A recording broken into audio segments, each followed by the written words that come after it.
we're back.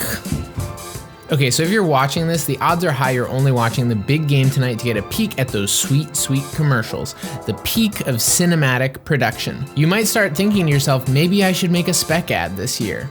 And I think you 100% should not. Here's why.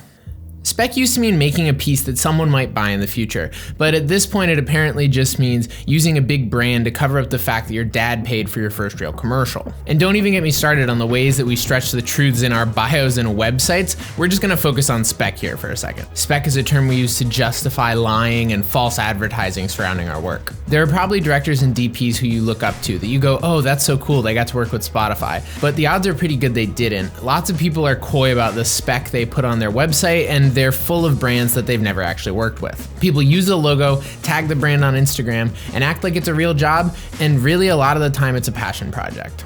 I think this is blatantly dishonest. If you want to make original content about skateboarding, then knock yourself out, but don't pretend DC Shoes had anything to do with it.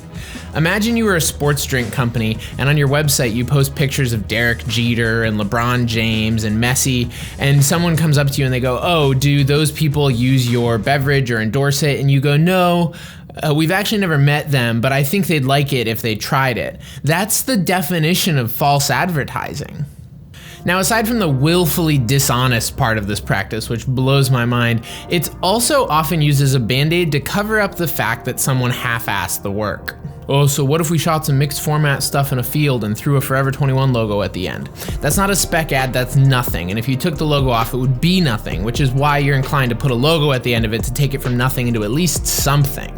We're all trying to build our portfolios and demonstrate our capacity, and I totally respect that, but I think it's most effective when you make a piece of original content that stands on its own. Make something that is so good people are sharing it because it's good, not because of the logo at the end. Again, I'm not against passion projects or investing in your portfolio. Make good work whether you're getting paid or not. Just please, dear God, be honest about it.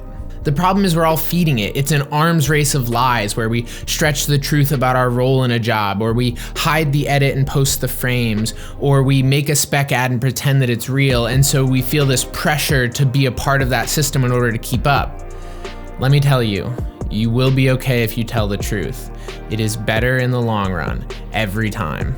Early on in my career, I did an athletic promo for a local D3 college and sank the whole budget into making it as good as I could. I wanted to make something that was like the Gatorade and Under Armour commercials that I looked up to, but the client I had in hand was a local college. I didn't try to make it a Gatorade thing though. I was very honest about this is a Mass Maritime Buccaneers athletic promo.